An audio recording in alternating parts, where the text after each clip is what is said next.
ஜவ்வாது மலை பகுதியை சேர்ந்த நாங்கள் வந்து அள்ளி பஞ்சாயத்துக்கு உட்பட்ட மருதவள்ளி கிராமத்துல இருந்து நாங்க சுமார் 40 பசங்க வந்து விடுதியில் தங்கி படிக்கிறோம்.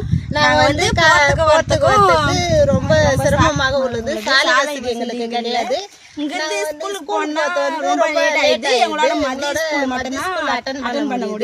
அங்கிருந்து விடுமுறை விட்டாலும் நாங்க வீட்டுக்கு வரதுக்கு நைட் 9, 8 மணி எல்லாம் ஆகுது.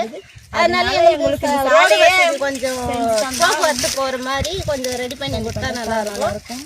சும்மா நாங்கள் வந்து நைட்டில் விடுமுறை அளிக்கப்பட்டா நாங்கள் வந்து ரொம்ப தூரம் நடக்கணும். இங்கே மேலே வீட்டிலேருந்து அடிவாரம் வர வரைக்கும் எங்களுக்கு 5 கிலோமீட்டர் இருக்குது. 5 கிலோமீட்டரும் நாங்கள் நடந்து அது உள்ளே போனாலும் பஸ்ஸுக்கு வந்து நாங்கள் 3 கிலோமீட்டர் நடந்து போகணும். அங்கே நடந்து போய் தான் நாங்கள் பஸ்ஸே ஏறி போகணும். எங்களுக்கு ஸ்கூலுக்கு வந்து ரொம்ப டைமுக்கு போக முடியல. அதுக்கு வந்து ரொம்ப இந்த அரசாங்கம் எங்களுக்கு கொஞ்சம் உதவி பண்ணால் நல்லாயிருக்கும். நன்றி.